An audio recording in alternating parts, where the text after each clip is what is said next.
Vautumisjaksossa kerroin, kuinka sisäinen epävarmuus ja erityisesti epäily siitä, että kaikki se tieto, minkä varassa toimin, ei pidä paikkaansa, johti vaiheeseen, jossa halusin perehtyä oman mieleni toimintaan ja omaan ajatteluni laajemmin.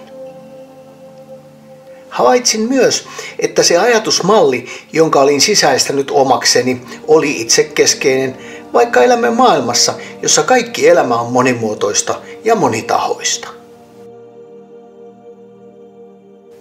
Näin herääminen ja laajentuminen johtivat näkemiseen, jossa elämä ja todellisuus saavat uudenlaisen, syvällisemmän merkityksen. Laajentumisvaiheessa huomasin myös, kuinka ajatteluni siirtyi yksilöllisyydestä eräänlaiseen helikopteriperspektiiviin, jossa aloin näkemään itseni osana jotakin laajempaa ja suurempaa. Ymmärtäen samalla, että oma mieleni ja sen tasolla olevat ajatukset eivät ole se taho, joka kykenisi olemaan ikään kuin kaiken taustalla. Tällä tarkoitan sitä, että oma elämänkaareni sisältää paljon sellaisia asioita ja tilanteita, jotka ovat tapahtuneet aivan kuin toimintaani olisi ohjattu jostakin korkeammasta tai syvällisemmästä perspektiivistä käsin.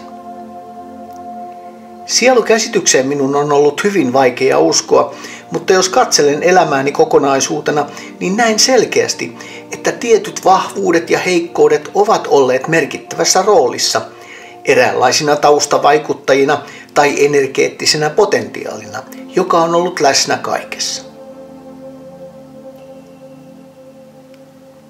Minun on aivan pakko myöntää, jopa omaksi harmikseni, että peruselämän tasolla mieleni kapasiteetti on mennyt lähes kokonaan perheen, työn ja perusasioiden hoitamiseen elämässä.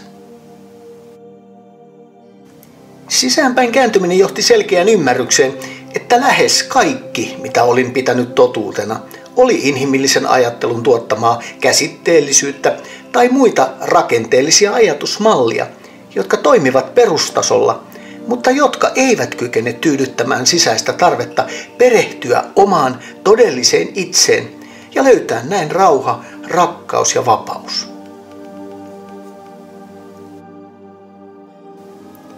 Tieteellisen tutkimuksen uusimmat löydöt avasivat myös ymmärryksen siitä, että yksilönä elän omassa itse luodussa mentaalisessa todellisuudessa, joka on rajallinen ja yksinkertaistettu käsitteellinen mallinnus laajemmasta aidosta todellisuudesta.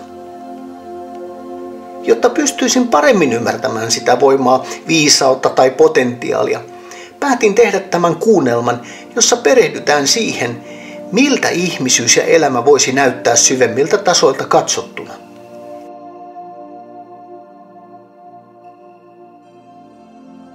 Erityisesti, jos emme ole kykeneviä hahmottamaan tätä energiaa, viisautta tai jumaluutta aistiemme, ajatuksiemme tai käsitteiden tasolla.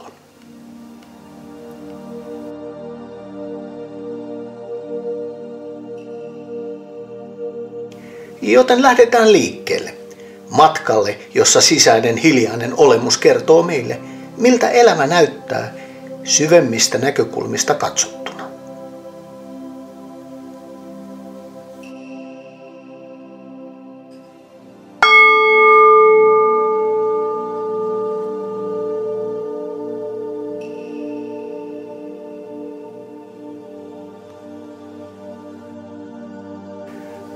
Kun nyt puhun sinulle, identiteettini on kaiken ymmärryksen ulkopuolella.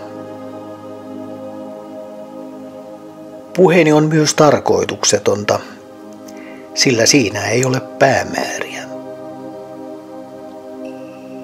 Joku voi kokea tämän tarpeelliseksi, mutta useille tämä on puhetta, jota he eivät ymmärrä. Kaikki riippuu siitä, mihin uskot tai olet oppinut uskomaan.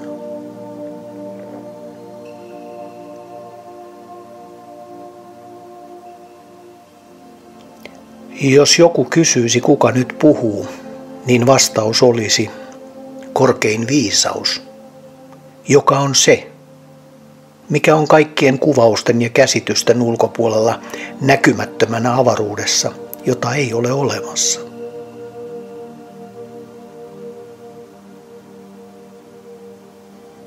Jos unohdat sen, mitä olet oppinut, niin voit ajatella, että sinun syvin olemuksesi puhuu nyt sinulle, käyttäen minua puhetorvenaan.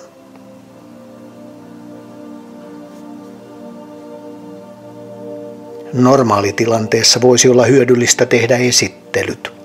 Kertoisin, kuka minä olen, ja sinä puolestasi esittelisit itsesi minulle. Mutta nyt se ei ole tarpeen, sillä kumpaakaan meistä ei ole olemassa siellä, mistä tämä puhe kumpuaa kuultavaksi.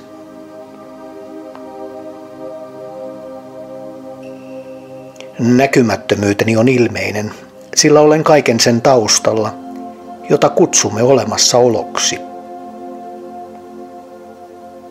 Miten voisin tehdä syntiä tai hyviä töitä, sillä sitä todellisuutta, jonka minä puhujana ja sinä kuulijana tunnemme omassa olomuodossamme, ei ole siellä, mistä tämä tieto on peräisin.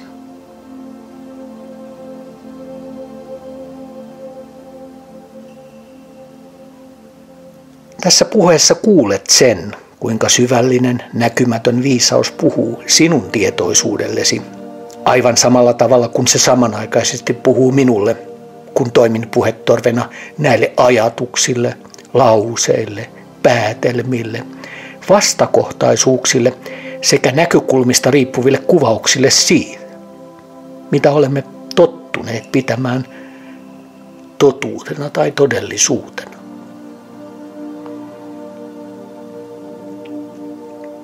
Joku saattaa sanoa, että eihän tässä ole mitään järkeä, johon vastaan, että tässä ei ole mitään järkeä.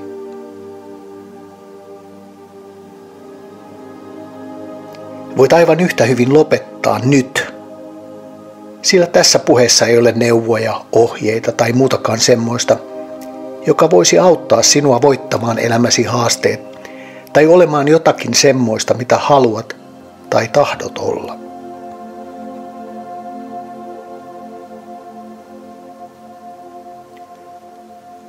Kun nyt puhun, ymmärrän, että oma sisäinen viisauteni johdatti minut tähän ja tämän tiedon pariin. Kuulin, kuinka sisäinen viisaus puhui minulle toisen ihmisen ääntä käyttäen. Ensin olin täysin vakuuttunut, että joku toinen ihminen puhuu minulle.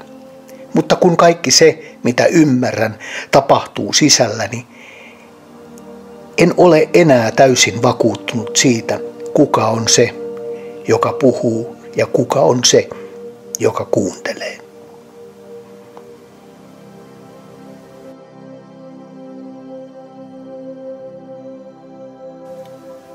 Oman elämäni harhassa olin varma, että olen minä. Minä olen olemassa ja olen se tietoisuus, josta kaikki nousee ylös. Kuinka näin voisi olla, jos sanon, että oman elämäni harhassa olin minä? Onko harhani minä muuttunut todelliseksi vai kuvittelenko, että harhassani jokin osa on totta ja jokin osa on harhaa?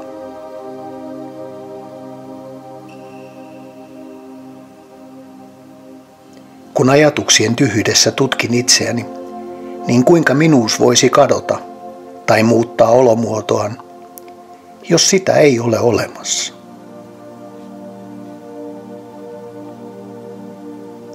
Kun itse kuuntelin tätä, olin etsijä, joka halusi tietää enemmän elämästä ja itsestään.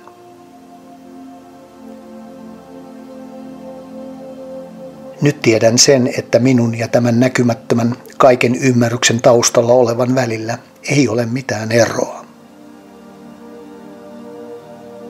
Ymmärrän myös sen, että yksilönä minulla ei ole mitään käyttöä tälle, sillä tietoisuus tuottaa ääntä itselleen jonkinlaisen ikuisen ystävyyden merkeissä, jota me ihmiset kutsumme muun muassa elämäksi. Näin yksilöllisyys muuttuu yhtenäisyydeksi ja kuolema jää sen taakaksi, joka pitää itseään itsenään tai yksilönä yhtenä, vaikka onkin pohjimmiltaan kaikkeus.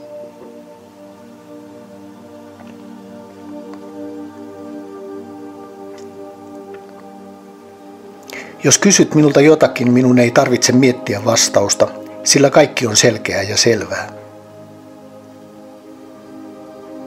Kaikki, mikä on epäselvää, on aina saanut vastauksensa sillä. Kaikki on selvää ja yksinkertaista. Puheeni kertoo luonnostaan sen, mikä on tarpeen kertoa, sillä ajattelu on se, joka on itse itsessään sotkenut sen, mikä on aina ollut selkeää ja selvää.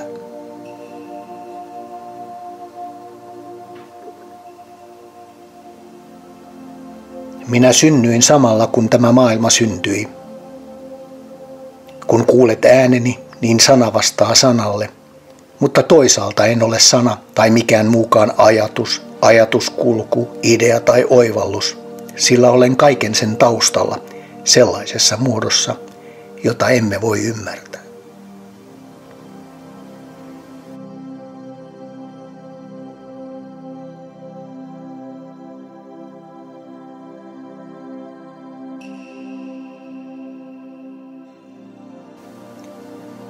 Jos haluat välttämättä antaa minun olomuodolleni kuvauksen, niin sieltä mistä tulen, ei ole valoa eikä pimeyttä, ei minua eikä myöskään sinua.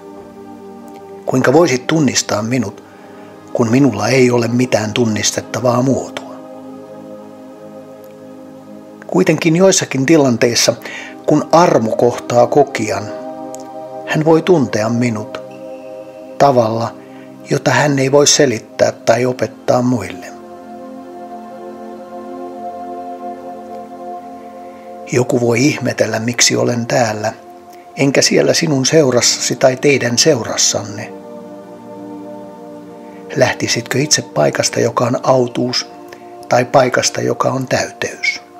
Olen lähinnä sitä, mitä sinä kutsuisit hiljaisuudeksi, tai paikaksi, jossa ei ole mitään.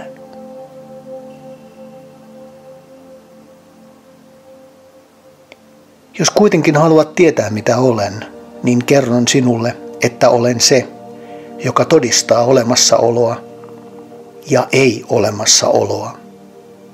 Olen sinussa ja samanaikaisesti en ole sinussa.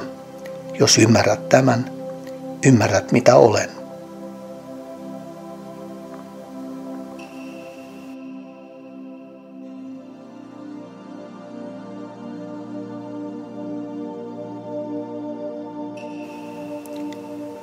Kun oivallan oman itseni, tai kun sinä oivallat oman itsesi, niin kukaan viisas ei pysty sitä kumoamaan.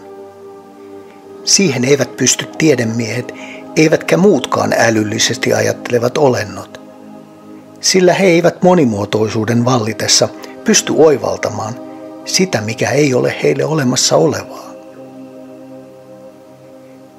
Niin köyhille kuin rikkaille, älykkäille tai älyttömille, voittajille tai niille, jotka ovat hävinneet kaiken, olen yhdenlainen. En erilainen tai eri tavoin ajatteleva, sillä en näe heissä mitään eroa, vaikka he kuinka yrittäisivät toisin todistaa.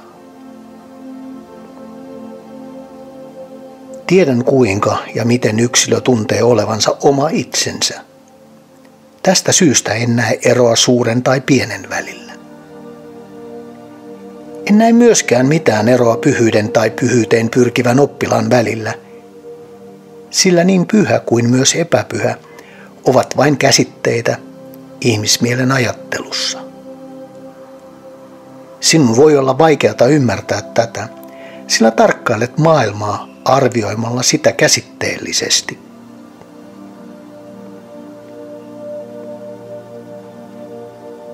En ole ajatus enkä myöskään tieto. Ajatukset, tunteet, kuin myös tietokin menevät ja tulevat, ne ovat kiinni ajassa ja muuttavat näin muotoaan, kun aikakaudet vaihtuvat. Olemassaolon sensaatio riippuu siitä, mitä olet kokenut. Jos luulet, että löydät minut kokemuksestasi, niin et ole vielä ymmärtänyt sitä, että en ole kokemus, vaan jotakin sen takana, jotakin semmoista, mitä et voi aistia tai kokea.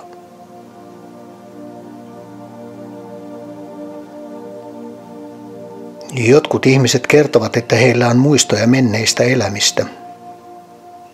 Minulla ei ole edes muistoa siitä, että olisin joskus ollut jotakin, puhumattakaan tuhansista elämistä tai muusta, johon olemassaolomme harhassa olemme kiinnittyneet.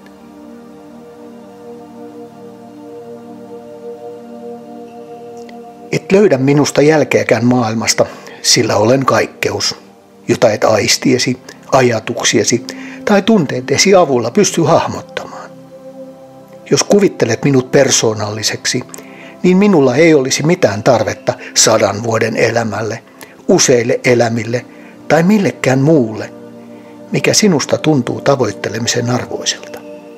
En tarvitse olemassaoloa ollakseni olemassa, sillä kaikki on minussa.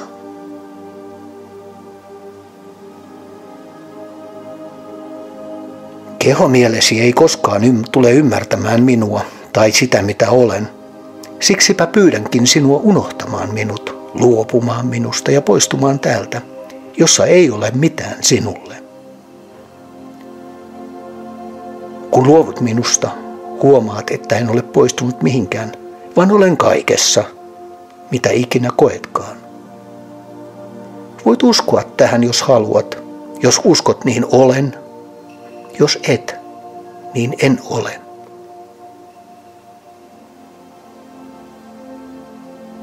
Jos annat minulle jonkin muodon, olen se muoto, mutta mikään muoto ei voi minua kuvata tai selittää sinulle, sillä jos olisin muoto tai konsepti, en olisi enää kaikkeus. Kuitenkin sinä tapaat ja saat minun yhteyden itse luomiesi muotojen ja konseptien avulla. Tuolloin olen niissä, mutta et sinä silloin minua tapaa, vaan tapaat itse luomasi muodon tai konseptin, joiden taustalla olen, sellaisessa muodossa, jota et voi tunnistaa.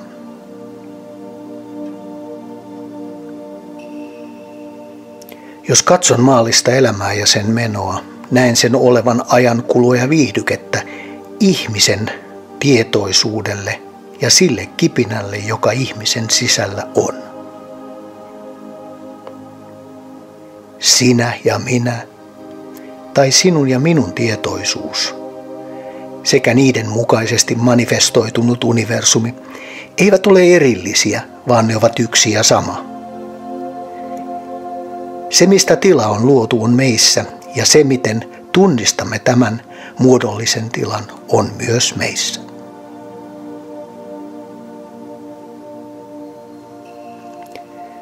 Sanotaan, että maasta sinä olet luotu ja maaksi sinun tulee palaaman. Kertoo siitä, että kaikella mitä olet kokenut ja tulet vielä mahdollisesti kokemaan, on oma aikansa. Mielesi elää sanojen maailmassa. Sana on kaikkien ajatuksien alku. Se nousee ensin ylös ja muuttaa muotoa muiden sanojen tullessa mukaan ajatukseksi. Ihminen on luonut sanan, josta muodostuu ajatus. Sinä uskot ihmisen luomaan sanaan ja luulet sen olevan minä, vaikka kysymys on vain avaruuden tyhjyydessä olevasta luomuksesta, jonka joku on tehnyt kauan ennen omaa aikaasi.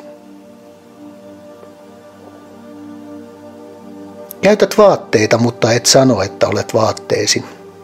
Jos tunnet tämän oikeaksi, niin opettele sanomaan, en ole kehoni.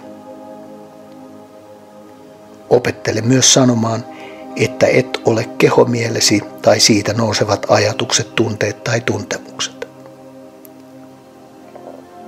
Näin voit hetkellisesti vierailla tilassa, joka on aistiesi ja ajatuksiesi tasolla täysin tyhjä. Tyhjä siinä mielessä, koska siellä ei ole mitään, mitä voisit maistaa, haistaa, tuntea, nähdä, kuulla tai kokea.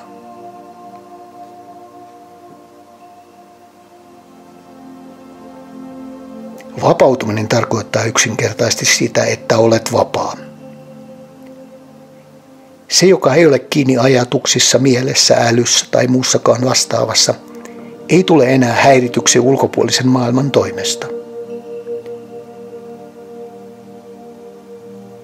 Tässä tilassa nouset ylös kehomielenä, joka on vapaa olemaan se, mitä kulloinkin tarvitaan tai ei tarvita.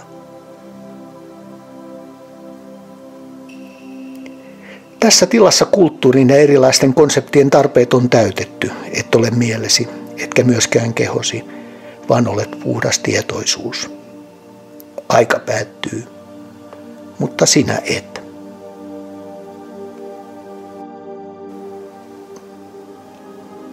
Tietoisuus kehollisuudesta, tai toisella tavalla ilmaistuna, kehomielesi on se, joka saa sinut tuntemaan, että olet olemassa ja näet sekä koet kaiken. Itse asiassa kehomielesi on opastajasi, jonka olemassaoloa voit todistaa. Kun et enää kuvittele olevasi oma itsesi, mielesi, ajatuksesi, tunteesi tai mitään muutakaan, mikä ilmenee käsitteiden tai kokemuksien tasolla. Näin irtaudut maailmasta ja unitilasi päättyy. Se, joka vapautuu näin kuvitteellisesta maailmankaikkeudesta, on todellakin vapautunut kaikesta. Hän on kuin unestaan herännyt olemus, joka muistaa nähneensä unta. Ymmärrät myös sen, että unesi oli omasi, eikä kukaan muu voinut sitä katsoa.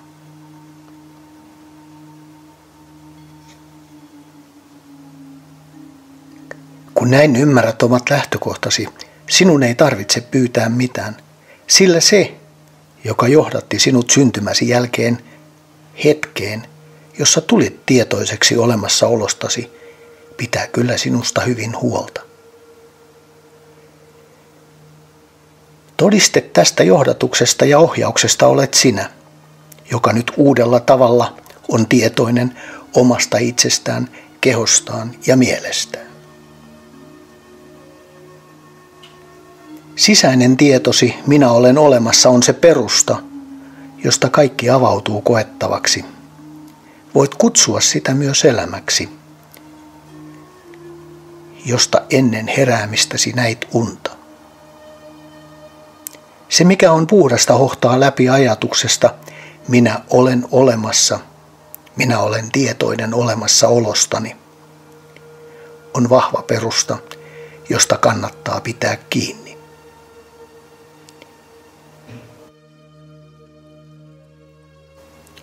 Puhdas tietoisuus sinussa on vahvempi kuin älysi tai mikään voima sinussa, joten näin saat oikeanlaisen tärkeysjärjestyksen siihen, mitä voimme kutsua ihmisyydeksi.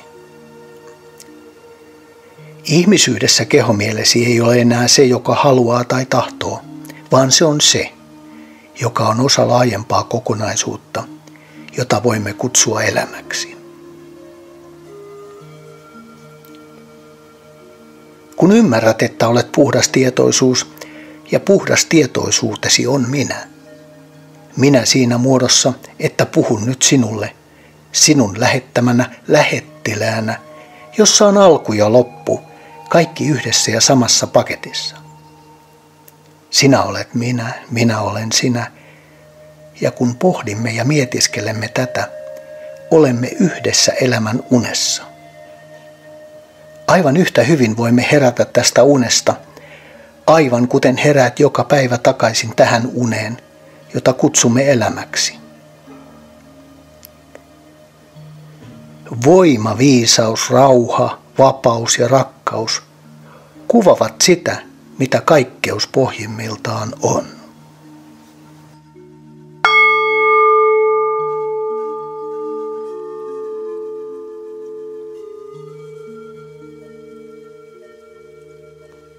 Nonni, täällä taas. Terve Jukka. Morjesta Jussi. Ollaankin päästy opiajattelemaan podcast-sarjassa jo jakson numero 12. Ja tämän jakson nimihän on syventyminen. Aika mielenkiintoiselta vaikuttaa jo ihan etukäteen. Kerropas tästä hieman pohjustukseksi, niin päästään sitten keskustelemaan. Joo, kiitokset Jussi. Tämä syventyminen on ehkä semmoinen yksi merkittävimmistä kuunnelmista, joilla mä olen niin kuin omaa mieltäni hämmentänyt. Ja se pohjautuu tuohon Sri Maharaj Nisargadatta meditaatioihin, meditaatioihin, joita mä kuuntelin englannin kielellä ensi alkuun, mutta sitten mä huomasin, että on aika niin kuin, jopa mulle oli tarpeellista se, että mä kuuntelin niitä niin kuin omalla äidinkielellä, jos tämmöistä termiä käytetään. Mutta mä lähtisin ihan tässä, että tulisi niin kuin ihmisille, jotka kuuntelee täällä, tulisi ymmärrys, että miksi ihmeessä jotakin tämmöistä hullutusta tehdään. Niin siinä meidän pitäisi niin kuin lähteä ehkä mielin kyselemään sitä ensiksi, että niin mikä se mieli on. Ja tässä on ehkä, mä pikkusen johdattelen tässä alussa, mutta useissa uskomusopeissa mieli kuvataan nipuksi ajatuksia. Ja usein tietysti kun on nippuajatuksia, niin se on erilaisia irrallisia ajatuksia, mutta niistä syntyy niin kuin kokonaisuus, jota me kutsutaan mieleksi. Ja sitten siellä se seuraava niin kuin tämmöinen teesi tai teema on usein se, että sanotaan, että no eti se mielessä sitten, että missä se on. Ja tässä hommassa väistämättä päädytään siihen, että ei sitä löydy mistään.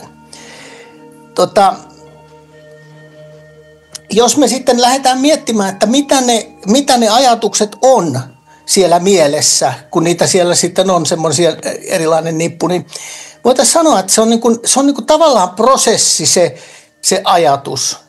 Ja tässä prosessissa niin kuin se viittaa siihen yksinkertaiseen tekemiseen, jolla on alku, tai sanotaan näin, että sillä on tietysti, jotta se alkaa, niin sillä on tavoite, ja kun se ikään kuin se tavoite on saatu aikaiseksi, niin syntyy tämä loppu. Ja tämä kokonaisuus on syntynyt siitä, että on tarve tehdä jotakin syystä jos toisesta, ja se syy voi olla ulkopuolinen ärsyke, se voi olla kehollinen tarve toteuttaa jotain tiettyä toimintaa. Vaikkapa esimerkiksi nälän tunne on ihan hyvä esimerkki tässä. Ja tämä prosessi tarkoittaa sitä askellusta, millä me sitten hoidetaan esimerkiksi tämä nälän tunne. Siinä oletettavasti täytyy matkustaa jääkaapille ja tehdä erilaisia toimenpiteitä ja sitten kun syö sen tekemänsä leivän, niin tulee jo niin ikään kuin prosessi tulee tyydytetyksi. Eli meillä on ollut tarve ja me on tyydytetty se tarve tietyllä tavalla. No nyt sitten tämä meidän kyky niin kuin nousta irti tästä ihan siitä tekemistasosta, niin kuin katselemaan helikopteriperspektiivistä sitä, niin tämä on nyt tavallaan sen ajattelun niin kuin lahja meille. Ja nyt esimerkiksi, jos mä mietin sitä, että tietysti ensimmäisen kerran, kun mä menen tekemään leipää kaapille, niin onhan se ihmeellinen asia ja siinä voi olla monetkin asiat hukassa. Mutta koska mä olen tavallaan rutinoitunut ja mulla on tietty tapa toimia, niin mähän menen automaattisesti sinne jääkaapille ja mä hoidan siellä tarvittavat asiat. Mikä sitten, kun ajattelu tulee peliin, niin mä voin vielä miettiä sitä, että miten mä kehittäisin miten mä saisin esimerkiksi nopeammin aikaiseksi ton. No nyt jos me mietitään näitä niin kuin johtamisessa ja liiketoiminnassa näitä prosesseja, niin ne on niin kuin kuvattu paperille tai sitten yrityksissä toiminnanohjauksesta vastaavaan tietojärjestelmään. Silloin kun nämä prosessit on niin kuin määrämuotoisia ja meillä on riittävä kokemus siitä, että me ollaan toistettu riittävä määrä esimerkiksi nyt tätä voileivän tekemistä, niin me tullaan sellaiseen tilaan, että siitä tulee niin sanottu käsitteellinen ja rakenteellinen siitä näin yksinkertaisesta tapahtumasta, jossa me niin kuin mennään kaapille ja tehdään tämä toiminto.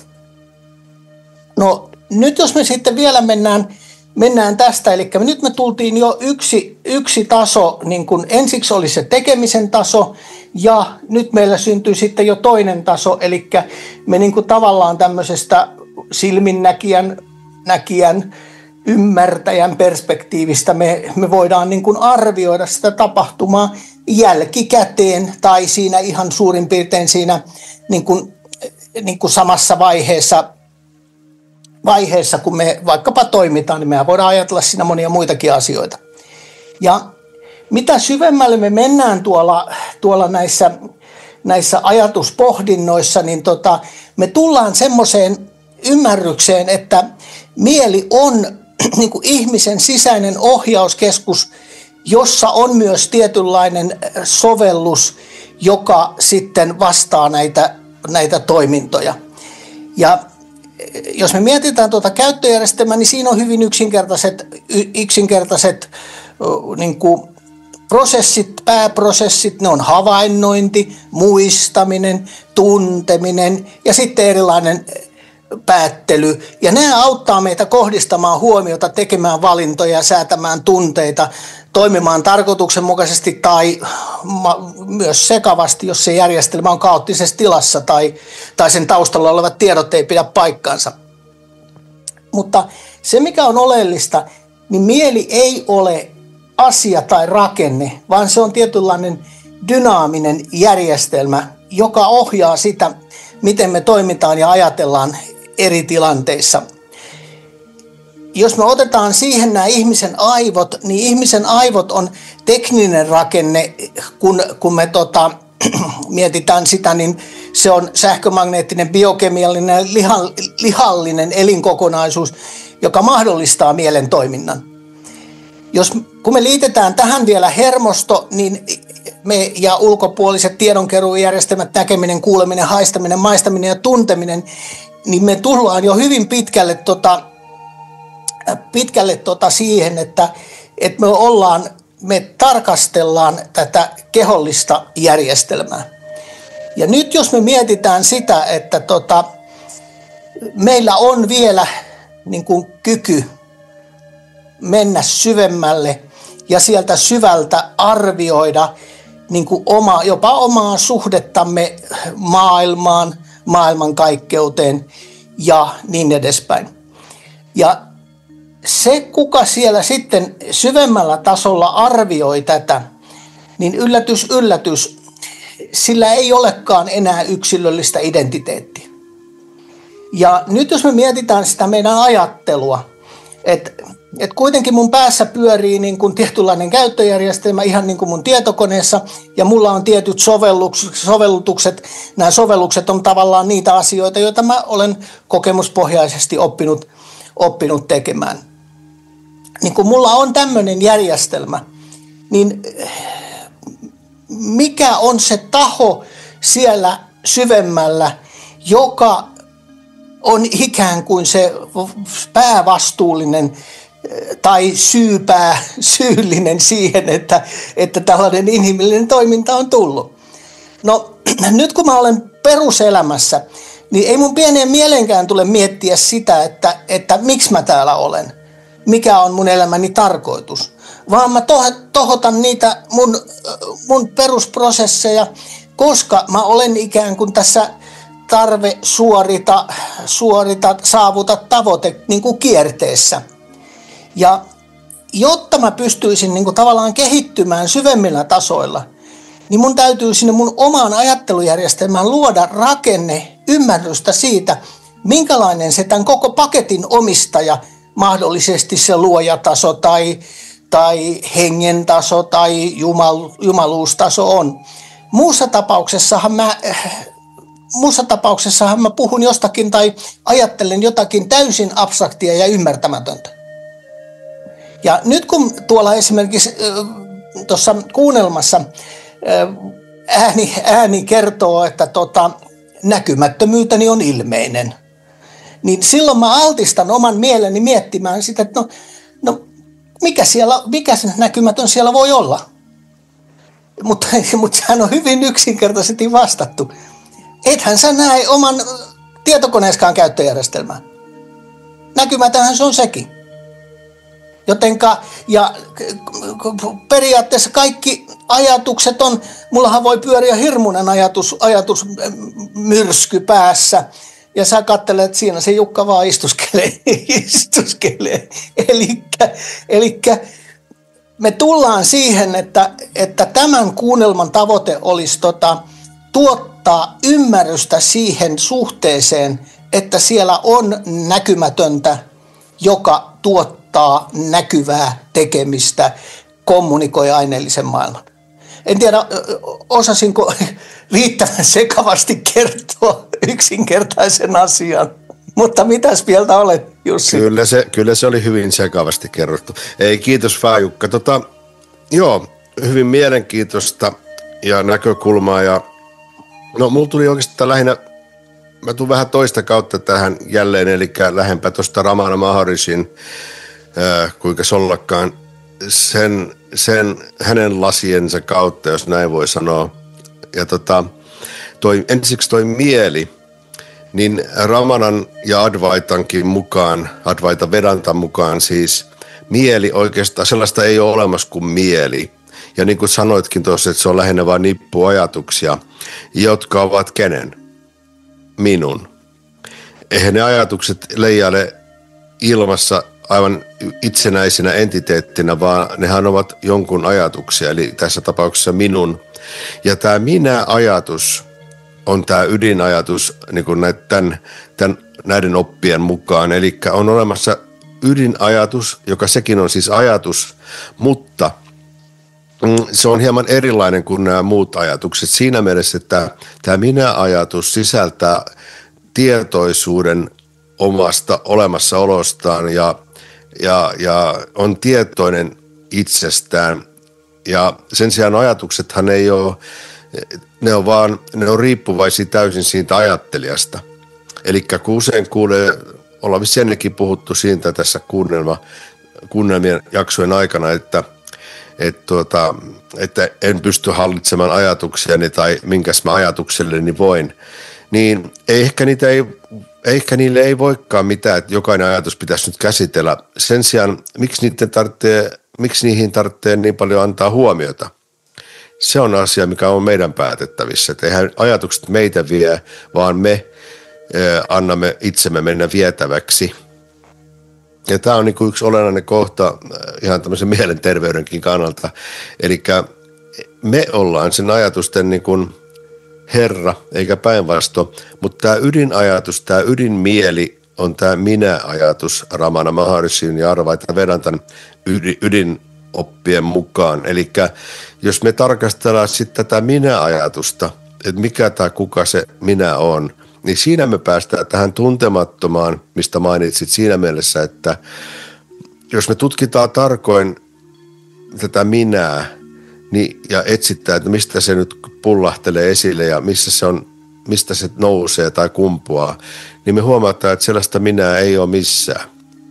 Tämä nyt ei tarkoita just sitä, että että en ole olemassa. Kyllä olemassaolo on tietenkin, mutta tämä erillinen minä-tyyppi, johon me niin kuin samaistamme itsemme, se minuus muodostuu tai kiteytyy jonkinnäköiseen yksilöllisen minään, joka erotuksena on sitten muista ministä, niin sellaista ei löydy, jos sitä tutkitaan. Jos sitä ei tutkita, niin kuin me yleensä tässä toimitaan, niin se tuntuu olevan selvästikin olemassa, tämä erillisyys, siis tämä yksilöllisyys.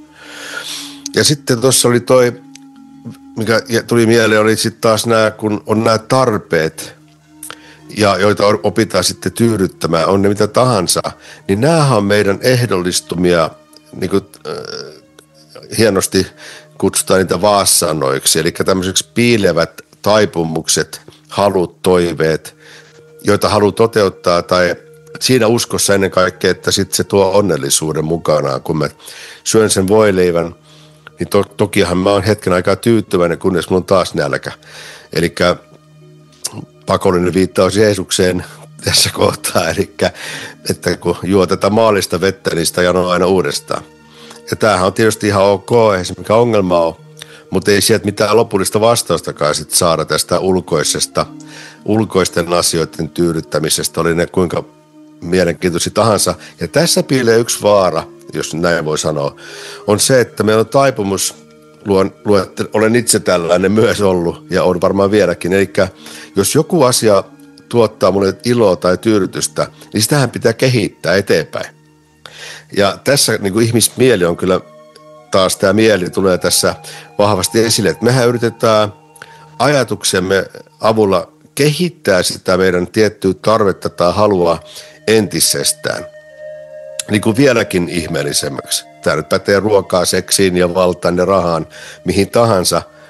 Että hei, nythän mä voin käyttää mielikuvitustani ja pääsen tässä vielä suurempaan nautinnon huipentumaan.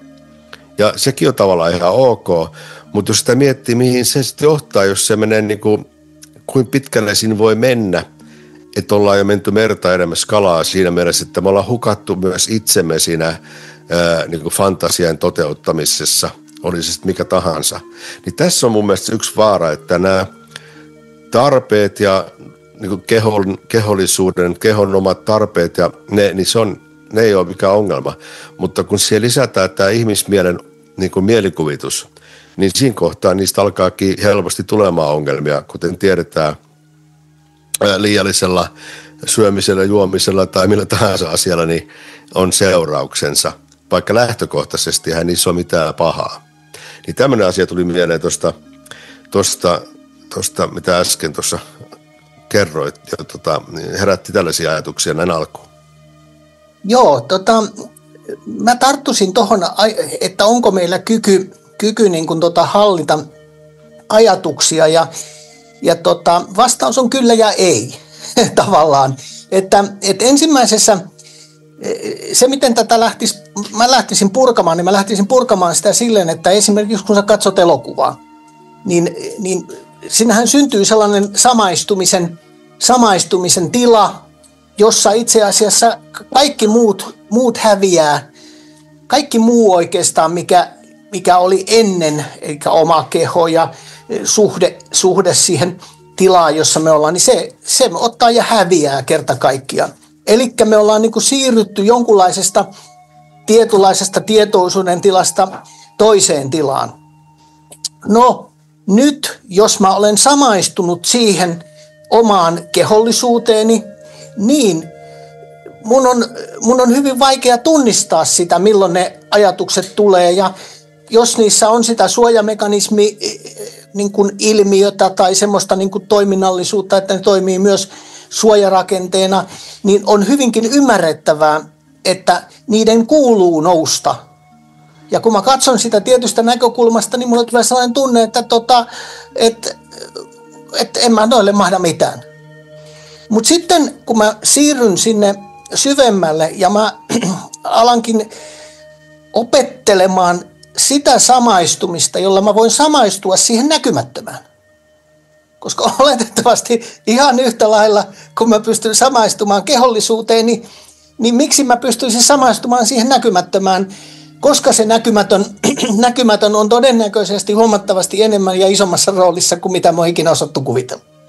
No tästä tulee niin kuin tietyllä tavalla hyvin mielenkiintoinen yhtälö. No, jokainenhan meistä samaistuisi siihen näkymättömään, jos ymmärtäisi tai osaisi samaistua. Ja sitten toinen ehkä hieman sekaannuttava asia on se, että kun ihminen matkustaa muutamia kymmeniä vuosia tässä maallisessa upeassa vaelluksessa, niin hän on saanut jo sitten niin käsittämättömän suuren määrän erilaisia näkökulmia ja käsitteitä, uskontoja, uskomusjärjestelmiä, ajatusmalleja, että sekin vähän, mikä silloin on ollut alun alkaen, eli se, että sieltä näkymättömyydestä me on niin kuin jollain tavalla lähdetty ehdollistumaan tähän tilaan, missä me nyt ollaan, niin jos se niin kuin oli selvempi siellä alussa, niin melkoisella varmuudella lupaan, että ei ole enää sen jälkeen, kun sä oot kuunnellut useita kymmeniä erilaisia kuvauksia samasta asiasta eri näkökulmista katsottuna. Ja nyt me tullaan vastuukysymykseen. Että sitä vastuuta on siinä vaiheessa vaikea kantaa, jos ei niin kuin ole tietyssä syvyydessä. Ja esimerkiksi se, että jos mä katson jotain elokuvaa, niin mä voin uppoutua siihen elokuvaan koko sen elokuvan ajaksi. Minkä jälkeen mä sitten jälkeenpäin alan arvioimaan sitä, että mitä siinä tapahtuu. Ja näinhän tämä elämäkin kulkee. Mulla on yksi semmoinen 7 vuoden jakso elämässä, kun mä menin kaikki maailman liikeasiat piti hoitaa ja mä juoksin kuin Aro Piru tuolla ympäri kyliä ja Sitten kun tuli ensimmäinen rauhallinen hetki joskus 7 vuoden jälkeen, kun vaihtui koko paikkakunta eli muutin Helsingistä Lahteen, niin sitten mä aloin vasta miettiä, että missä mä oon ollut. Että ei se ole pelkästään sitä, että mä vaan katson jonkun 0,5 tunnin tai 3 tunnin elokuvan, vaan me ollaan luontaisesti samaistuvaisia siihen ohjelmaan, mitä me ikään kuin näytellään. Ja tässä voi sanoa näin, että onhan meillä loistavia esimerkkejä esimerkiksi huippunäyttelijöistä, jotka saattaa, niin kuin, ne menee rooliin ja kun me katsotaan sitä, niin kyllä se niin vahva se roolisuoritus on, että me mennään siihen samaan niin kuin maisemaan ja siellä me aletaan kokemaan niitä tunteita ja sehän on aivan fantastisen hieno juttu. Mutta sitten me tullaan siihen, että jos oma elämä menee ihan risaseksi, kaikki menee päin seiniä, niin kuka on se vastuullinen? Onko se ulkopuolinen vai minä itse? Ja mun mielestä sen ei ole mitenkään niin kuin mahdoton ajatus se, että syyllistetään se näkymätön. Hoida homma. Sinustahan tämä on lähtöisin.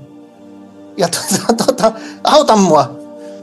Ja se tarkoittaa sitä, että me lähdetään niin kuin enemmän menemään nöyrtymään, mutta koko tämän kuunnelman idea on siinä, että se niin kuin tavallaan pyrkii avata sitä suhdetta, koska kuinka sä kommunikoit sellaisen kanssa, jolla ei ole aikaa ja paikkaa? Kuinka sä kommunikoit sellaisen kanssa, jolla ei ole käsitteitä? Vaikka se olisi luonutkin ne käsitteet, niin oletettavasti se kommunikaatio tämän tahon kanssa, niin sen täytyy olla tietyllä tavalla kokonaisvaltainen kehollisesti. Siinä olisi niin kun eletään tässä maailmassa, niin siinä olisi hyvä olla siinä hommassa kehon mukana. Olisihan siinä ihan kiva, jos tunteetkin olisi tasapainossa. Eikä se ollenkaan hullumpi olisi, jos se olisi älyllisestikin jonkunnäköisessä järjestyksessä, koska se äly tuo siihen etiikan ja moraalin. Eli nyt me aletaan olla vasta siinä elämä alkaa tilassa. Et tähän asti niin kuin mä sanoisin, että se on enemmän tai vähemmän harjoittelua ja ihmettelystä, että missä mä oon ollut. Että tämmöisen tuossa mä tarttuisin tuon vastuuseen. Joo, kyllä, tuo on mainiosti sanottu. Ja tuosta tulee just se mieleen, että kun mun elämä menee hyvin, niin ei mua paljon kiinnosta mitkään tuntemattomat, eikä mitkään lähteet, eikä mitkään paljon muutkaan asiat. Mutta sitten kun alkaa mennä huonosti, tai näkee ympärillä, että menee huonosti, niin sitten kysytään, että miksi tämä sallii tai tämmöinen. Jos Jumala on hyvä, niin miksi hän sallii tämän? Mutta eipä ole tullut mieleen silloin, kun meni oikein hyvin, niin että miksi Jumala sallii, että mulla menee näin hyvin. Elikkä syyllistä aina haetaan. Todennäköinen syy on varmaan aika lähellä, kun katsoo peiliin, niin suurin ongelma löytyy sieltä. Muistan tämmöisen yhden vertauksen, taisi olla joku buddhalainen, tai Buddhan itsensä kertoma vertaus, että kun ihmiset valittaa, tai me kaikki valitetaan tietenkin aika ajoin kärsimystä, ja miksi on tällaista kärsimystä, ja jopa, että elämä on kärsimystä, vaikka se ehkä sitä ihan tarkoita kirjaimellisesti, mutta kuitenkin jonkin sortin epätyytyväisyyttä ja kärsimystä koetaan, niin Buddha sanoi, että se mikä tulee ulkopäin maailmasta, se on ensimmäinen nuoli, mikä aiheuttaa kipua. Mutta sitten toinen nuoli, mikä tulee sinne, on se, mitä me itse aiheutetaan sillä omalla mielen toiminnallamme. Eli hänen opetukset pystyy poistamaan sen jälkimmäisen nuolen pois. Mutta sitten tämä ensimmäistä nuolta hänkään ei pysty poistamaan, mikä on itse asiassa muuta aika mielenkiintoinen juttu. Mutta eli me kaksinkertaistetaan niin kuin meidän kärsimykset tai pettymykset meidän oman itsemme takia, tai me aiheutetaan siis se lisäkärsimys. Esimerkiksi jos ajatellaan, että miten mä pärjään huomenna, jos mulla ei ole enää 5 € rahaa, niin me ruvetaan miettimään tällaisia, miten mä pärjään huomenna, tai mitä jos tapahtuu jotakin, niin kuinka mä sitten selviän, ja pelkästään tämä jo aiheuttaa unettomuutta, kun rupeaa miettimään, siis mitään ei ole vielä tapahtunut edes. Toinen asia, mikä oli tuossa muuten kiva tai hyvä, tuossa sun esimerkissä toi elokuva ja sen niin kuin joku roolihahmon omaksuminen itselleen niin vahvasti, että ei tiedäkään mitä on tapahtunut, kunnes elokuva on ohi ja sitten rupeaa vasta analysoimaan, että mitä tässä nähtiin, niin se on kyllä tosiaan totta. Mä muistan, Woody Allenin leffa nimeltä Zelig. Ellei mä ihan väärin muista. Olisiko se jopa ollut mustavalkoinen leffa, en ole ihan varma. Mutta muistaakseni siinä oli tämmöinen Zelig-hahmo, että mihin tahansa, kenen tahansa luo viereen se asettu, niin siinä tuli se hahmo. Vähän niin kuin saman oloinen ja saman näköinen. Että se, mihin tahansa se meni, niin se samaistui siihen toiseen. Ja musta se oli aika ovela ajatus. Ja niinhän mekin tehdään, että pitäisi muistaa, että me ollaan siis valkokangas, niin kuin aina sanotaan. Ja elokuva on se, mitä tämä maailma heijastaa, tai mieli heijastaa nähtäväksi meille. Mutta me ollaan niin uppouduttu tähän, mitä me nähdään ja havaitaan, että me unohdetaan tämä valkokangas, joka on ehkä just toi tuntematon, mihin sä itse äsken viittasit. Joo, ja mä heittäisin tuossa vielä sen, että tavallaan se vastuunottaminen, niin siinä todellakin on semmoinen rakenne, että ensimmäisessä vaiheessa olet oman onnellisuutesi tai onnettomuutesi uhri. Sitten siinä rinnalla sä saat sen tällä laajentuneella kyvyllä ajatella, niin susta tulee silminnäkijä tavallaan, sille silminnäkijä, kuulija, kokijakin tulee sille. Ja sitten kun nämä lähtee kertautumaan nämä tapahtumat, niin susta syntyy niin sanottu joku onnellisuus- tai onnettomuustutkija. Ja nämä kaikki on vielä kiinni tässä omassa sopassa. Kunnes me niin kuin siirrytään sinne helikopteriperspektiiviin ja unohdetaan se problematiikka, mikä siellä on niin kuin siinä paikallisella tasolla. Ja lähdetään katsoa, että mistä tämä johtuu, tämä problematiikka. Niin silloin me saavutetaan jo se neutraliteetti, josta tulee sitten tämä tämmöinen neutraali tutkija. Ja sitten vielä kun heitetään kaikki niin kuin roskakoppaan kaikki sidokset niihin, mikä on oikein tai väärin, niin siitä tulee puhdas todistajataso. Ja tämä todistajataso ihmismielen rakenteissa niin on todennäköisesti huomattavasti lähempänä sitä näkymätöntä tuntematonta. Olkoonkin sitten näin kuvauksellisesti vaikkapa niin kuin television ruutu, joka sekin muodostuu miljoonista pikseleistä, mutta kun me katsotaan sitä, niin ei me sinne mennä tutkimaan niitä pikseleitä, vaan me mennään siihen ikään kuin tarinan kulkuun.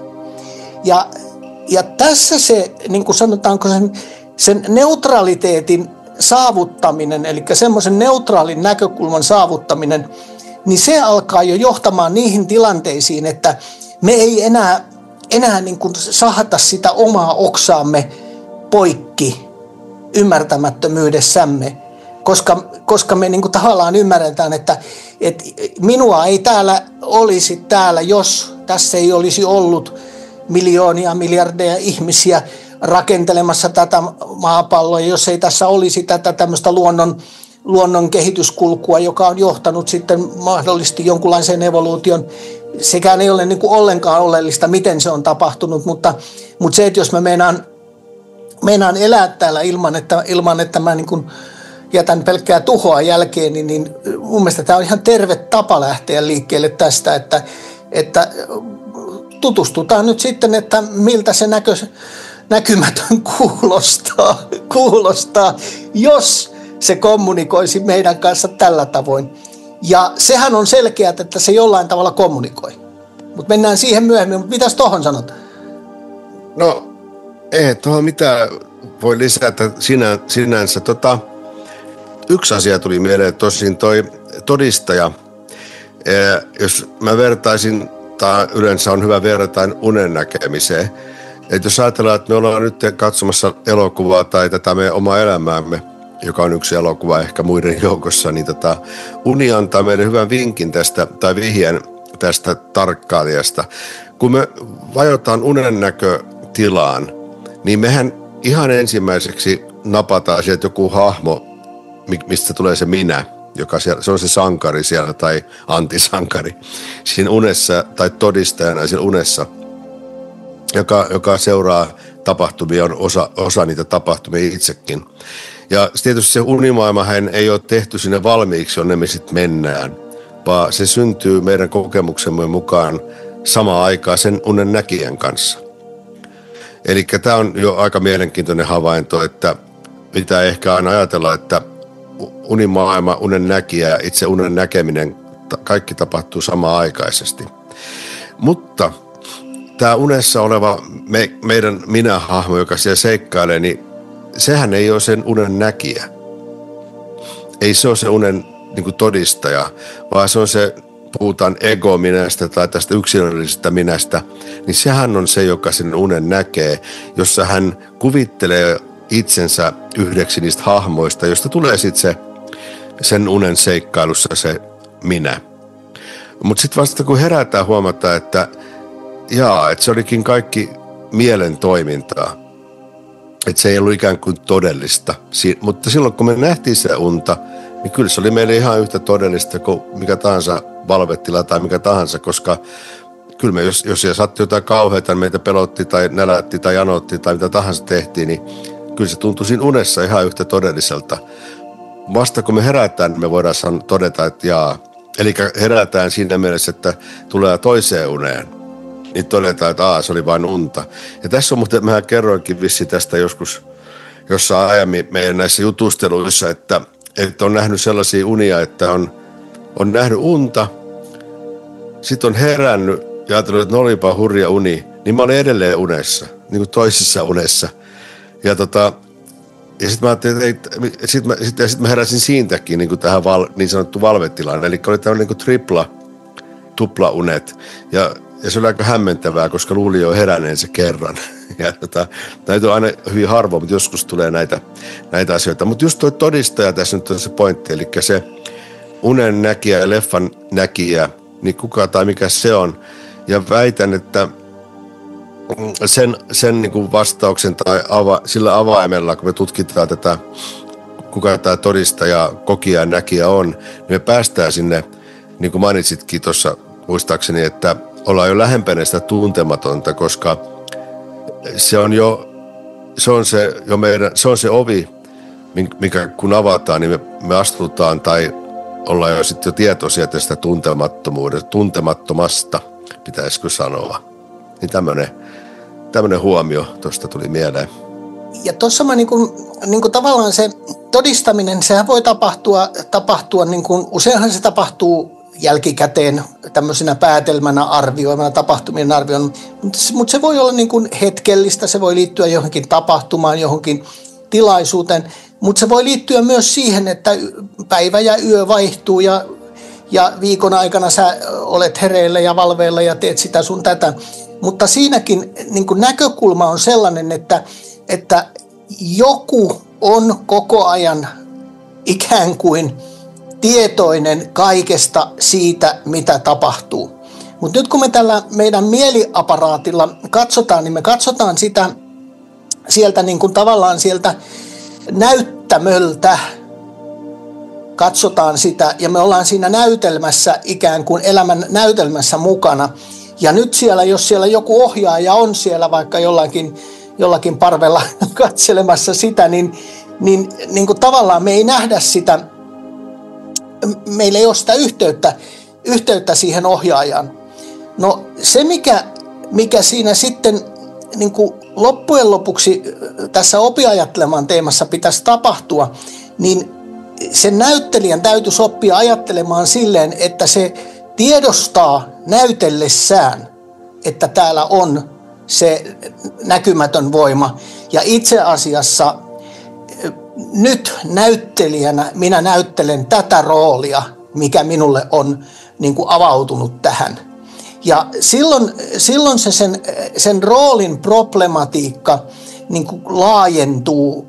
Ja kun se laajentuu, niin se menettää suurelta osin merkityksensä.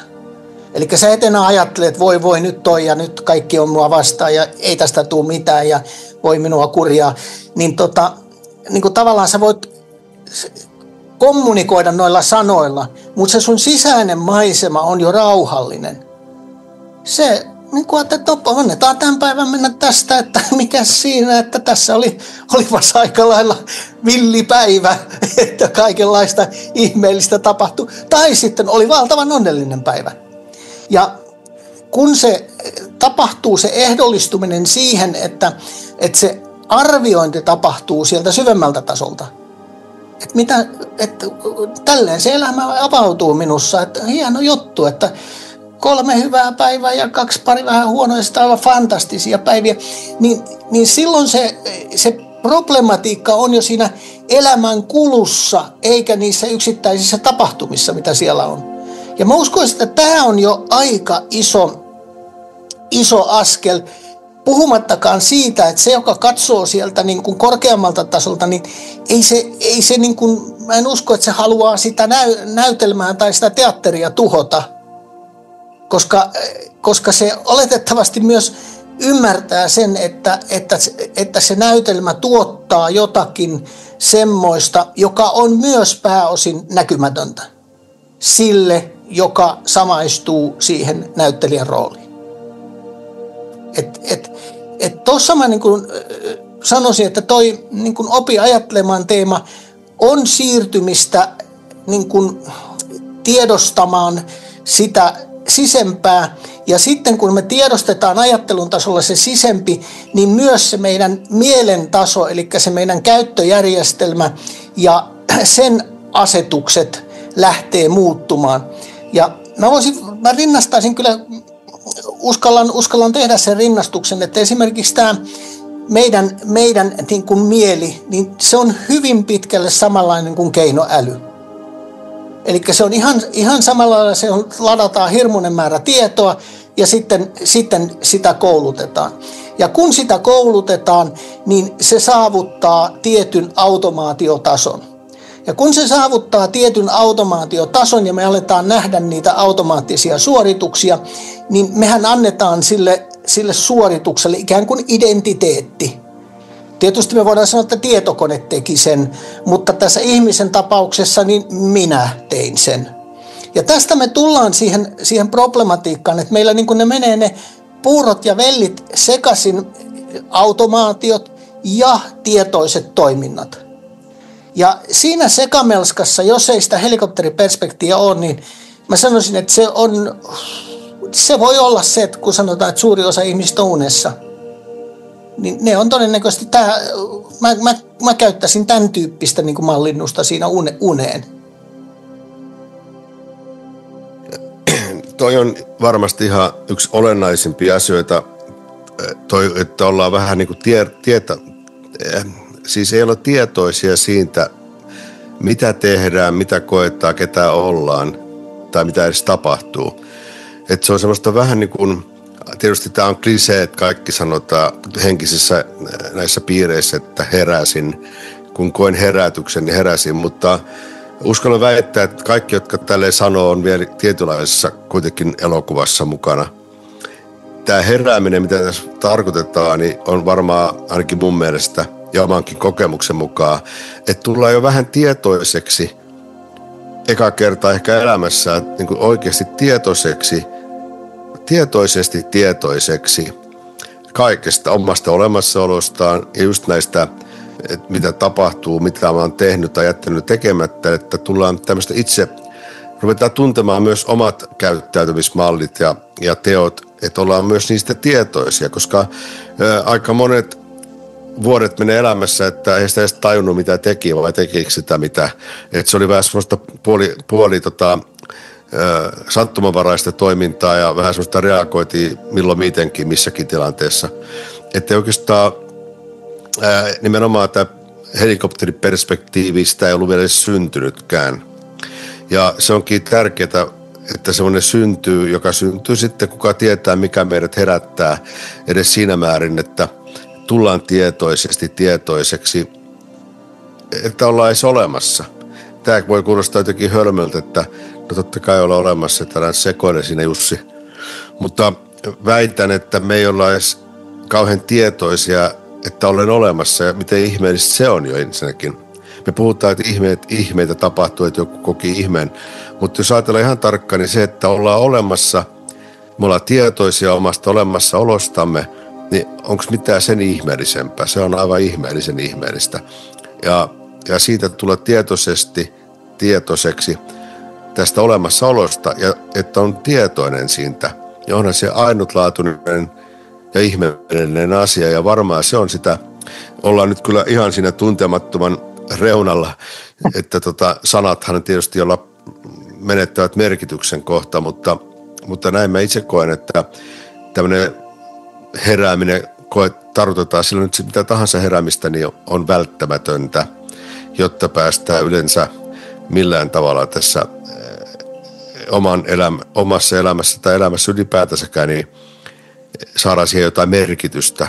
Ja sitten toi oli tärkeä, mitä mainitsit mun mielestä toi, että kun se perspektiivi ja helikopteriperspektiivi, niin se mikä tässä on etuna on nimenomaan käytännön jokapäiväinen, että ei ollakaan enää niin, ollaan enemmänkin todistajia siitä, mitä tapahtuu tai ei tapahtunut hyvässä tai pahassa. Sen sijaan, että ollaan niin aivan samaistuttu siihen, kelle tapahtuu tai ei tapahtunut siihen minä-hahmoon, että me ei olla ihan niin liimautuneena siihen, vaan että meillä on pieni tommoinen hajurako muodostunut siihen välille, joka itse asiassa on aika vapauttavaa. Se kurjatkin asiat elämässä näyttää jo paljon paremmalta, kun ei ole mitään niin henkilökohtaista tässä koko ajan. Niin, ja tapahtuuko se, jos se sinun näkökulmasta tuntui kurjalta, niin siellä saattaa olla 1000 ihmistä, joille se oli hirmuinen lottovoitto. Että tässä me tullaan siihen, niin kuin tavallaan kun sä sanoit, että heräämisessä on se tietty vaihe, jolla ihminen alkaa epäilemään jotakin. Niin se, että mä alan epäilemään jotakin, niin siihen liittyy pelko. Ja usein se pelko, sanotaanko oikeastaan kaikkien pelkojen äiti on kuoleman pelko.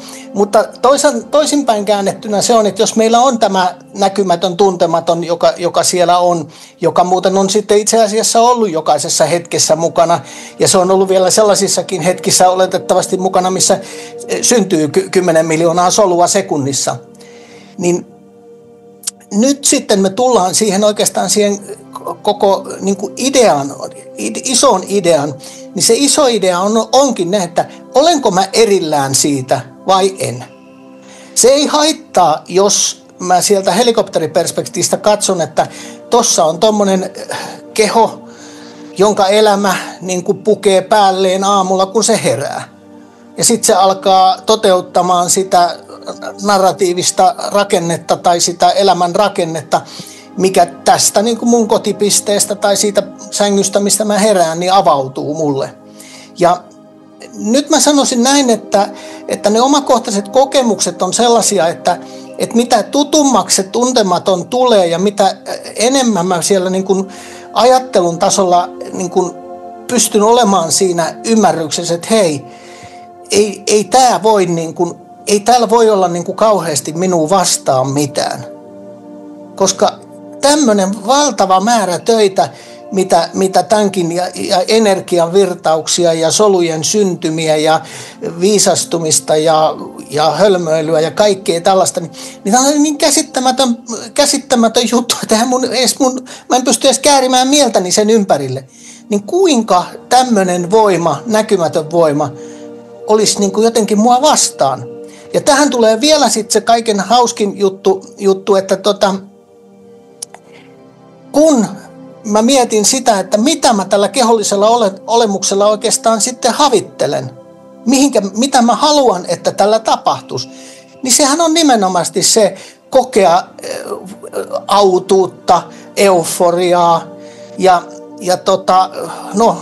nuorena miehenä niin kuin orgasmi tai naisen vallottaminen, niin sehän tuntuu, että siinä se maailman kaikkeus on.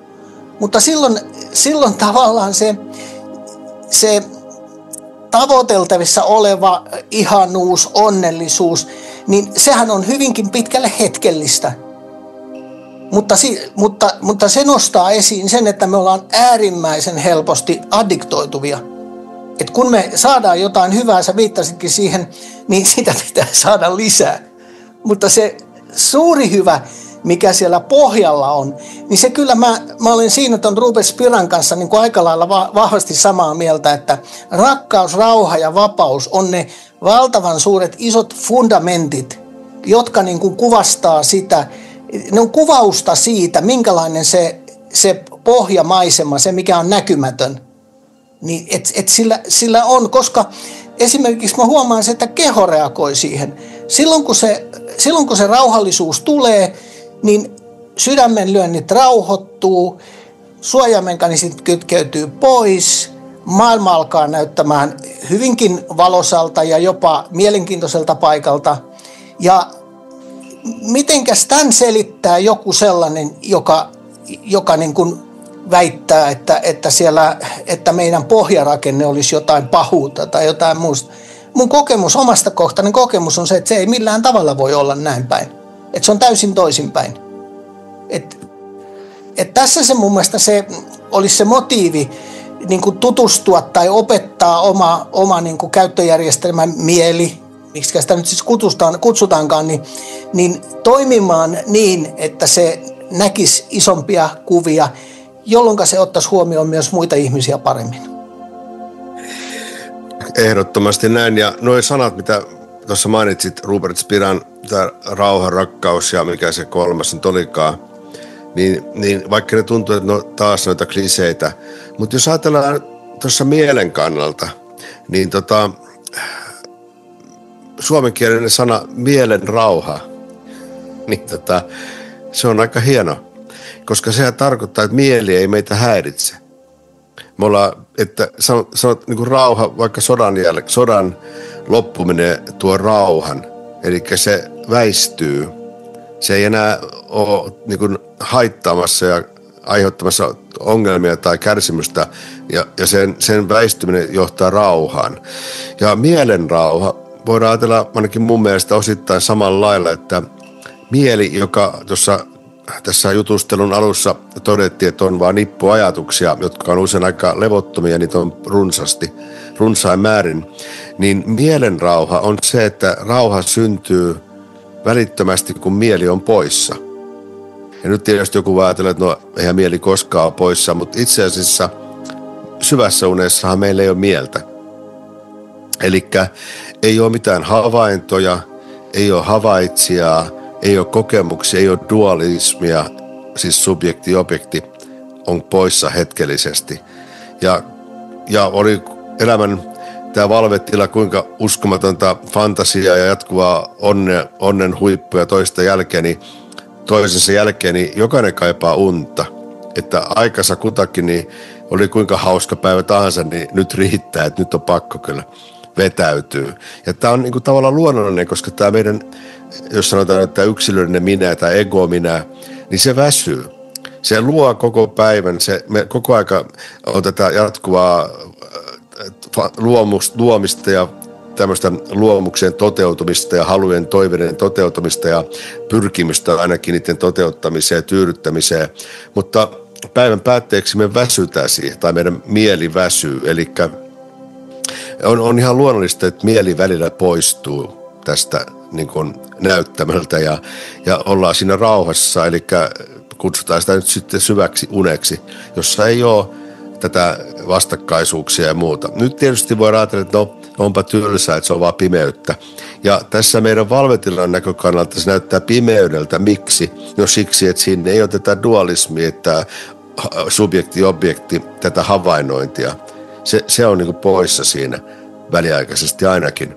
Mutta taas toisaalta niin kyllä me aika hulluksi tultaisiin, jos ei olisi tätä mahdollisuutta välillä mennä lataamaan pattereita, että se on aivan ehdottoman välttämätön, jotta yleensä jaksetaan jatkaa mitään elämäämme, niin se hetkellinen lepo, eli rauha. Ja tämä on minusta aika mielenkiintoista tämä siinä mielessä, että se on aika haastavaakin, koska sitten on jotain, juttelin tuossa jonkun kanssa just vähän aikaa sitten, että on näitä joogamenetelmiä, jossa pyritään tämmöisiä ajatuksettoman tilan, joka on niin kuin tavallaan sen joogan, Patanjali jooga taisi olla sen tavoite ja huipentuma, että on ajatukseton mieli. Eli ei ole ajatuksia lainkaan, niin silloin ollaan tietoisia siitä meidän just tästä tuntemattomasta, eli omasta niin kuin tavallaan todellisesta olemuksestamme.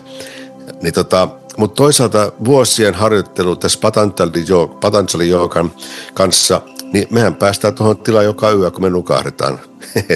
Et ei sinänsä sen kummempi juttua. Kumpikaan tila ei ikään kuin ole kestävä tai pysyvä, että sieltä aina sitten noustaan toteuttaa niitä toiveita ja haluja sitten seuraavana päivänä. Että tämmöinen jostain syystä tuli mieleen tuosta rauha-sanasta. Mä tarttuisin siihen rauhasanaan ja mä nostan siihen rinnalle mieli. No molemmat, niin kuin sanotaan, että jos mietit, että sota loppu, no selittäkää sitten, mistä se rauha tuli. Että sehän tuli siitä, kun se hässäkkä loppui. No silloin se tarkoittaa sitä, että mieli on rauha on yleissana jollekin sellaiselle tilalle, joka on niin kuin rakkauden ja vapauden kaltainen. Mutta niin on mielikin. Se ei ole mikään asiakokonaisuus tai mikään, vaan se on tietynlainen dynaaminen kuvaus jostakin toiminnallisuudesta, joka tapahtuu ihmiskehossa. Ja viitaten siihen nukkumiseen, niin ihan samalla tavalla kuin tietokoneen akkua pitää ladata, niin tietyllä tavalla meidän tässä elämän niin kuin ympäristössä, maanpallon päällä olevassa elämässä, niin täällä on sellainen rakenne, jossa sitä kehoa täytyy ladata. No sitten voidaan miettiä, että hävisikö se maailma kokonaan, kun minä nukuin, että onko universumi hävisi kokonaan. No, se on mun mielestä suhteellisen turhaa pohdintaa, koska oletettavasti me ollaan enemmän kollektiivisia ja jos tämä nyt on sitten jonkunnäköinen maailman kollektiivinen mieli, joka ylläpitää tätä, niin hieno juttu. Et mun niin kuin käsitys on sellainen, että mun kannattaa nyt tässä vaiheessa keskittyä ymmärtämään itseäni hieman paremmin ennen kuin mä lähden niin kuin ottamaan jotakin sellaista esimerkiksi tonne, että niin kuin kvanttifysiikassa puhutaan paljon semmoista, että no ei se on täysi illuusio, että ei sitä todellisuutta ole ollenkaan, se tulee vaan silloin, kun sä kohdistat huomioon siihen. No se on ihan hieno juttu ja jos tiedemies osaa sen mitata, niin mä olen hirveän lailla tyytyväinen siihen. Mutta sitten jos mä menen sinne syvemmälle ja esitän itselleni kysymyksestä, mitä tämä tarkoittaa, mikä tämä on tämän homman nimi ei mun tarvitse kauhean kauan miettiä sitä, että jos mä mietin sitä 5 vuotta taaksepäin tai 10 vuotta taaksepäin, kuinka puupäisesti mä ajattelin silloin. En mä voi vieläkään mennä repiä henkseli, että nyt mä osaan sen homman. Mutta kun mä katson sitä sieltä todistajan näkökulmasta arvioiden aika-akselilla sitä, niin mä huomaan, että on tapahtunut selkeästi kehitystä.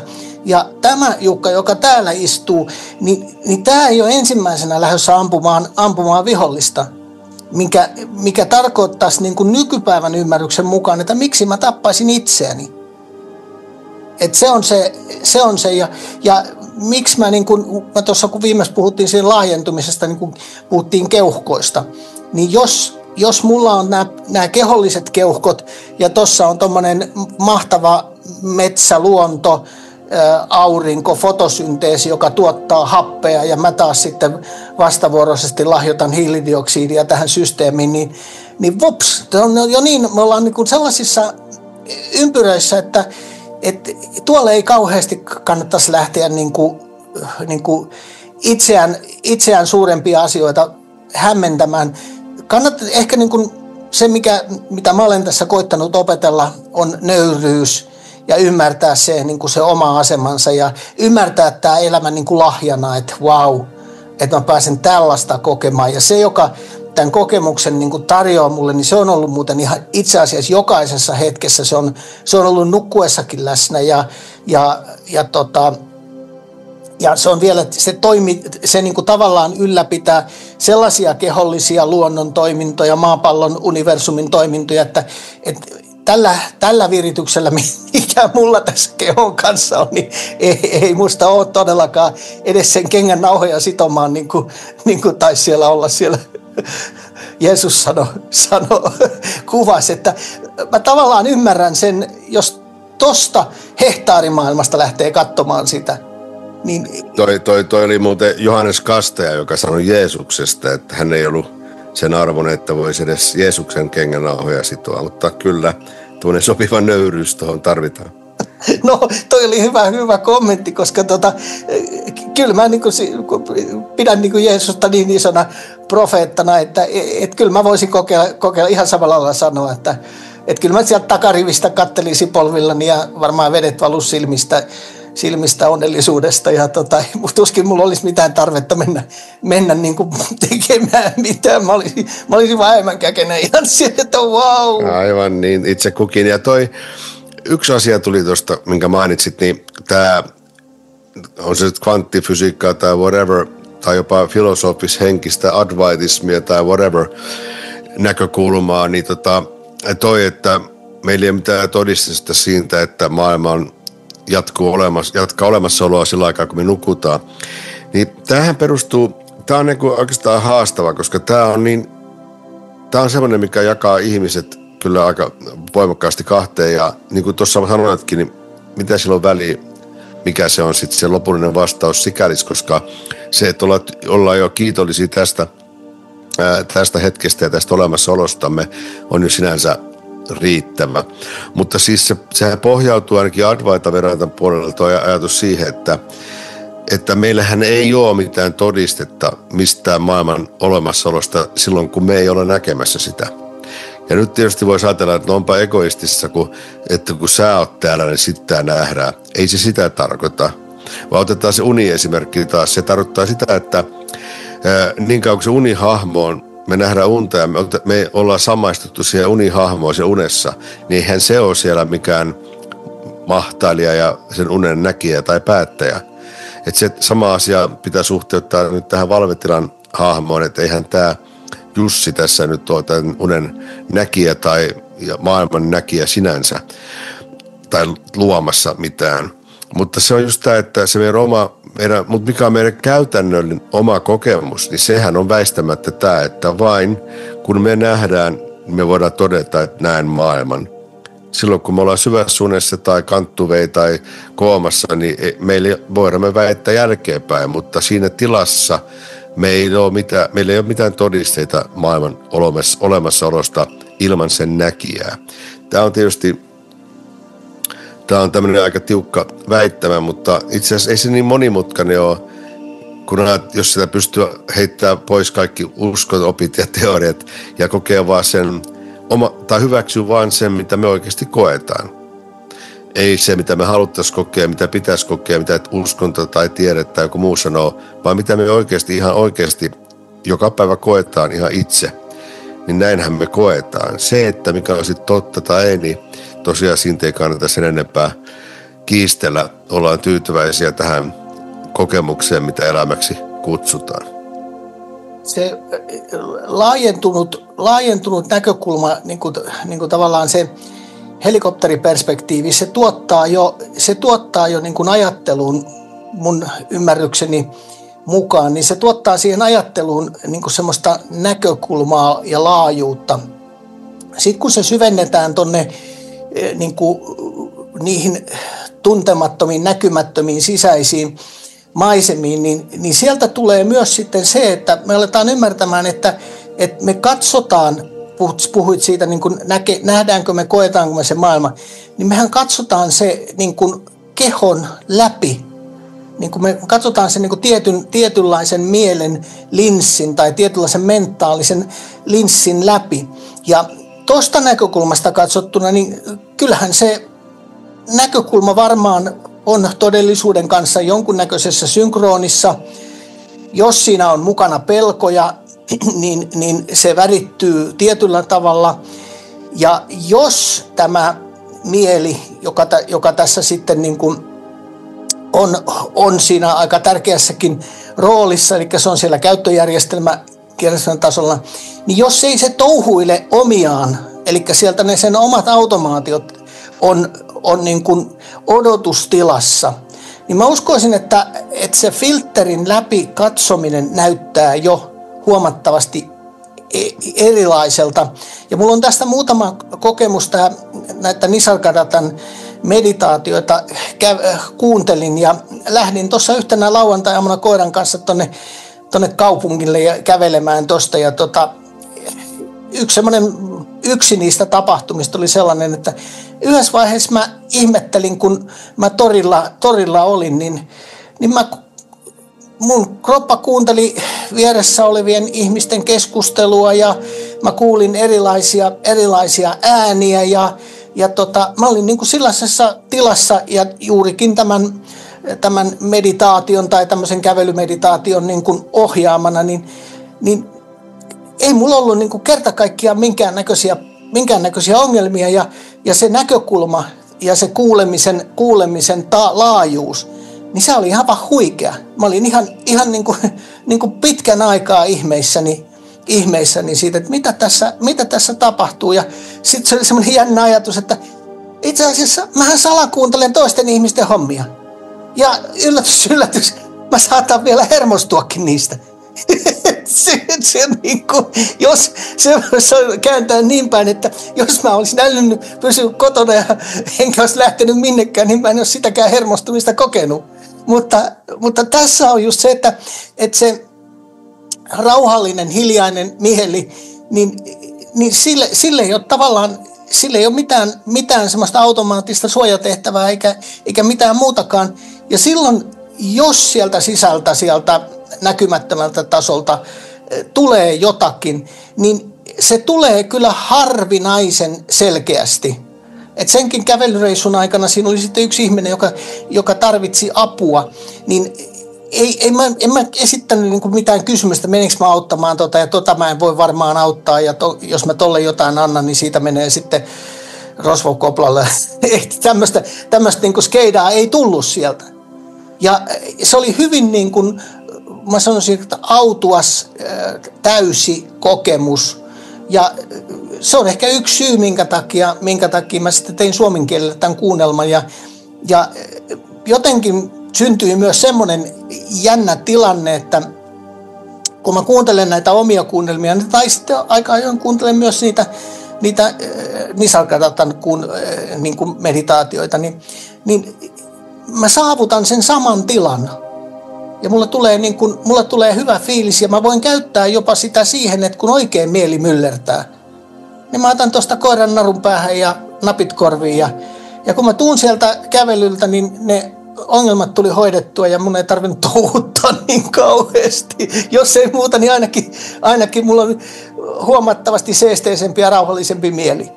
Että tämä on niinku se mun mielestä se ydin siinä, että jos joku kysyy, että minkä takia tommosia hulluuksia pitää niinku kuunnella ja mitä järkeä on siinä, että kuinka se sisäinen viisaus mulle puhuisi. Niin tuossa on se järki, että se opettaa sitä ajattelemista ja siirtää sitä niinku korkeampiin helikopteriperspekteihin ja ainakaan mä sanoisin, että tänä päivänä mä oon jo aika varovainen siitä, mitä mä menisin niin kuin neuvoja antamaan ihmisille. Mutta sen, mitä mä uskallan tästä sanoa, niin mä sanoisin näin, että tämä toimii minulla. Ja jos näin puhupäinen ihminen saa jotain toimimaan itsessään,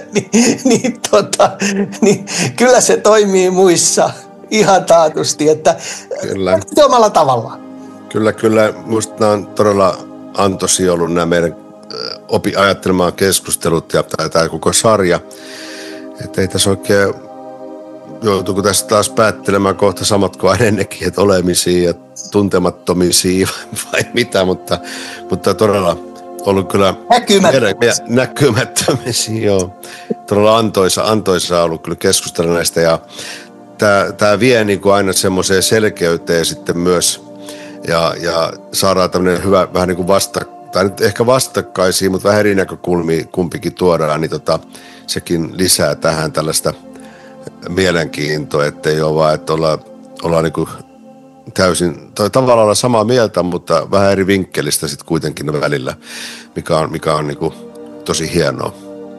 Mä sanoisin yksi ehkä semmoinen positiivisin asia, mitä mä koen tässä, niin on se, että me ollaan nämä 12 kun jokainen 12 kertaa me ollaan niin tavallaan pysytty siinä, että mä en lähde arvioimaan kuinka monta kertaa vai ollaanko me pudottu vai eikö olla pudottu, mutta me ei niin tavallaan pudota väittämään mitään, vaan se on ehkä enemmän sellaista, että sen voi katsoa tuoltakin tasolta ja kun mä koin sitä, niin mä koin jotain tällaista, mikä niin kuin mun mielestä vie siihen nöyryysperspektiiviin niin kuin oikealla tavalla. Ja silloin mä sanoisin näin, että se nöyryysperspektiivi niin kuin sisältää sen kunnioituksen sitä niin kuin suurempaa kohtaan. Ja niin kuin tuossa direct path, eli suora polku, niin siinähän devotion, eli sitoutuminen on se yksi. Ja mä sanoisin, että se sitoutuminen on vielä niin kuin, ehkä vielä aidompaa, kun siinä on se nöyryys ja aito niin kuin halu niin kuin ymmärtää totuutta. Vaikka se ymmärtäminen tapahtuukin tämän ikään kuin tämän keholinssin tai tämän kehon ja tämän elävän kehon läpi, niin so what? Siis kyllä mun täytyy sanoa, että nämä pari viimeistä vuotta, niin mä olin jo sellaisessa tilassa, että mä ajattelin, että mitä ihmettä mä teen. Ei mulla ole mitään virkaa täällä. Tämä on täysin ihan hulluus, johon mulla ei ole minkäännäköistä keinoa vaikuttaa siihen, että ihan yhtä hyvin mä voisin lähteä pois täältä. Mutta nyt kun tätä rupeaa katselemaan niin kuin vähän enemmän täältä niin kuin tuntemattomasta perspektiivistä, niin tämähän alkaa muuttumaan mielenkiintoiseksi. Herran aika sentään. Herranen. Sitten herranen aika. Sitten toi, että lähtisin pois täältä on sikäli veikeä, koska no mihin tässä nyt lähdetään sitten? Mihin me nyt mentäisiin? Niin tämä keho varmaan, no se varmaan lähtee, kun se on tullutkin, mutta se on taas nyt tämä, että ollaanko me nyt sitten tämä keho pelkästään vai jotain muutakin, niin se on sitten toinen kysymys, että niin, mihin tässä nyt voitaisiin mennä? Kun mehän ollaan aina tässä olemassaolossa, ollaan kuitenkin mukana tai ollaan sitä, niin mihin tässä voi mennä? Sen niin kuin tämän tuntemattoman näkökannalta, niin ei me olla tultu mistään eikä me voida mennä minnekään. Nämä ilmiöt toki tässä tuntuvat tulevan ja menevän koko aika tietysti. No nyt kun me on saavutettu tämä näkymätön taso, niin tehdään vielä yksi, jonka nimi on sisäinen vuoropuhelu. Ja se voisi olla sellainen, missä se kuunnelma on jo tehty ja mä olen sitä itsekin käyttänyt jonkun verran, niin siinä tavallaan niin kuin luodaan semmoinen mielikuvallinen olosuhde, jossa me niin keskustellaan tämän kanssa. Ja siinä on tietyt mekaniikat, niitä on satoja erilaisia, mutta mun mielestä se sopisi hyvin tähän olemassa olevaan 12 sarjaan. Ja ilman muuta, tehdään pois ja se olisi joku voi silmä pullassa, eikö pullassa, vai pullossa vai pullassa. 13 ioni. Niin. Ei muuta kuin sitä kohti mennään, tehdään ihmeessä. Ja ollaan olemassa se väliaikakin. Väliaikakin ollaan olemassa. Voidaan olla olematta, vaikka haluat. Se on ihan totta. Välillä haluisikin olla poissa olevana, mutta ei muuta kuin olemisia. Kiitos Jukka jälleen kerran. Kiitokset Jussi, joo. Hyvä. Hyvä.